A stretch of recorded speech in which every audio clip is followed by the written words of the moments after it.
Aaron Klein here, audio commentary for the Jerusalem Post. I'm broadcasting right now from Jerusalem, Israel, which really is ground zero for what the media is calling a wave of terror. And also some Israeli leaders are scandalously calling it that wave of terror. What does that even mean? It's so passive. It's like a weather report, like it just happens, like a natural phenomenon. It's not a wave of terror. This is an orchestrated Palestinian terrorist campaign. Let's just be very clear about that. These are not a series of lone wolf attacks. Just think about that for a minute.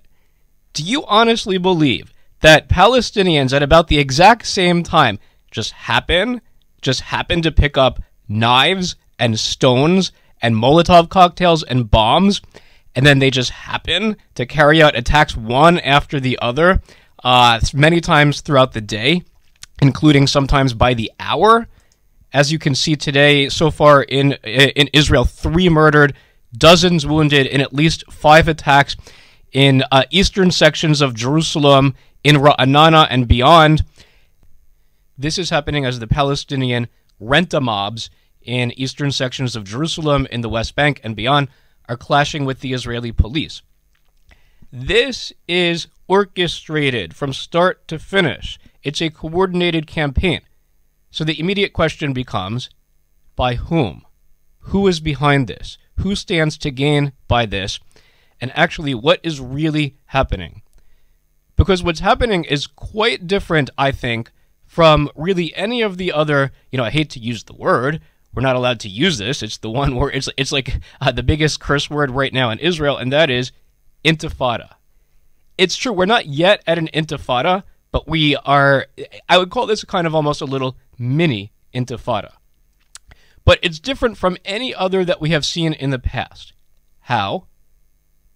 Because virtually every single time that we have seen so far any of these Palestinians so far carrying out their attacks, every single time virtually what we see is that in social media, the assailant, the terrorist, has been saying that they are defending the Al-Aqsa Mosque. In other words, the rhetoric has changed. In other words, the debate has changed. This is no longer what we're witnessing on the streets, the violence, the wave of terror, if you really want to call it that. It's not motivated on the micro level by the individual Palestinian who's carrying it out. It's not motivated by land. It's not motivated by politics. Instead, they're motivated because they are being told by propaganda that has been coming their way nonstop for months now. They have been inundated with these lies, with this distortion, with this propaganda that there's some sort of alleged Jewish threat to the Al-Aqsa Mosque on the Temple Mount. That's the new narrative behind this orchestrated campaign. And this narrative is very critical in understanding who is gaining from all of this. But before that, I just want to kind of take a step back and just analyze the claim of a Jewish threat to the Al-Aqsa Mosque. First of all, we always hear third holiest site in Islam, third holiest site in Islam. I can do an entire radio show for an hour just exposing whether that's really truly the case, but the fact of the matter is that currently in the year 2015, that is what the Palestinians and the way that Islam as a whole sees the Al-Aqsa Mosque. So let's just put that aside for a minute. But first of all, don't forget that the Temple Mount is actually the holiest site in Judaism. Not the second holiest, not the third holiest, it's the holiest site in Judaism. Jews worldwide, when they pray, where do they face? They face the Temple Mount. The temple, and then eventually rebuilding the third temple, has always been a major theme of Judaism. In fact, I just attended a few days ago on Sunday one of my closest friends' weddings. Everybody knows at the Jewish wedding, you always see it in the movies, when the groom smashes the cup, and then all of a sudden actually people clap and they celebrate. But a lot of people forget, when the groom smashes the cup, this is not a celebratory moment. The smashing of the cup is to commemorate the destruction of the Jewish temples. As I just said, a major theme in Judaism. So Temple Mount, holiest site in Judaism. And yet, what Jewish threat are the Palestinians even talking about? What in the world are they referring to? There is no, as you and I know, there is no Jewish threat to the Temple Mount. Actually, the exact opposite. Jews are only allowed up on the Temple Mount like an hour and a half in the morning, an hour and a half in the evening, not on any Jewish, Christian, or Muslim high holidays. And when they go up, they're not allowed to pray. They're not. You literally have to. I've been up several times. You pass a sign that actually says you cannot bring holy objects onto the Temple Mount. And if you do, or if even a Jewish tour group is caught up there with the word temple on a piece of paper, the WAC, the Islamic custodians of the Temple Mount, will shut the tour down. Will call in the Israeli police. So, if anything, actually, there is a Muslim takeover of the Temple Mount. And yet, in spite of all reality, the theme, the anthem of this current so-called wave of terror has been the Temple Mount, the Al-Aqsa Mosque, and a Jewish threat. So I want to quickly look at three different elements here. The first is that of Hamas. Now, as you know, Hamas is really in it for the long term. They are looking at the possibility of eventually taking over, just as they did in the Gaza Strip, taking over one day, maybe soon, in the West Bank. They can read the tea leaves. They understand that Abbas has little support. They understand, they certainly hear the rumors, and I've heard a lot more about this, about Abbas possibly stepping down in the near future. And remember, he's not even legally the Palestinian Authority president. He's only there by emergency decree, but let's put that aside. Hamas gains in a major way. How? Because now the Palestinian street is motivated. The Palestinians are literally dying for not a political cause, for a religious cause. That of this fictitious threat to the Al-Aqsa Mosque. Hamas, of course, way more, although the Islamic State thinks differently, but Hamas is way more Islamic than, and in fact they can be seen as the saviors for the cause of the Al-Aqsa Mosque. Remember, Abbas doesn't even celebrate Ramadan. Abbas almost never attends a mosque. He's a secular, but now the Palestinian street is rioting for something religious. This is a wave that Hamas can really, speaking of waves, wave of terror, they can ride this wave to future, very near future, perhaps, power. And also, they want these attacks to take place far from Gaza.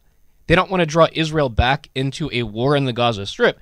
So Hamas has a lot to gain and very little to lose by terrorism within the heart of Israel, instead of just, we have seen one or two rockets from Gaza just so that Hamas can symbolically, show that they're also involved from the Gaza Strip. But the fact of the matter is, this is through the West Bank and eastern sections of Jerusalem. So Hamas has very, very little to lose from all of this, really. Also, a few months ago, Hamas kind of believed that there would be continued long-term ceasefire talks with Israel. That fell through. So now they can, as the Palestinians have tended to do for a very long time, they can now use the dead Israelis. They can use this murderous campaign as a bargaining chip to re-jump those long-term truce talks and get more, extract more from the Jewish state. And interestingly, by the way, Hamas, they're using this campaign also to incite against the Kingdom of Jordan, which has been in control of the Waqf, the Islamic custodians of the Temple Mount. They're saying, well, you, Jordan, when you control the Temple Mount, there is this Jewish threat that you have allowed to happen, and we, Hamas, are the saviors for this. So that's Hamas. Now, secondly, there's another major player in all of this that cannot be discounted, and that actually, maybe can themselves try to take this and ride it to power, or maybe they're going to ally with Hamas, and that is the Islamic Movement. Which, amazingly, Islamic Movement is not based in Gaza. It's not based in the West Bank. It's based within northern Israel.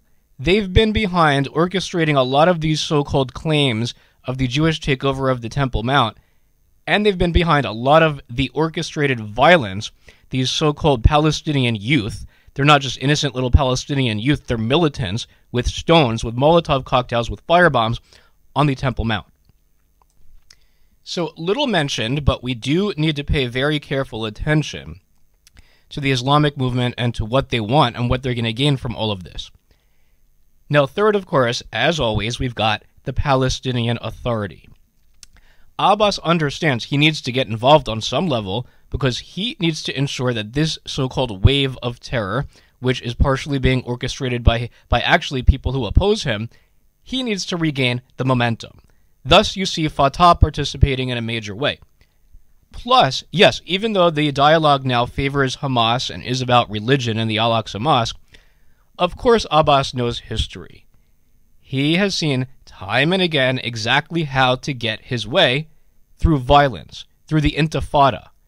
I mean, every single time virtually the Palestinians have ever been offered a state, West Bank, Gaza Strip, eastern sections of Jerusalem, Ehud Barak even offered, according to reports, parts of the Temple Mount.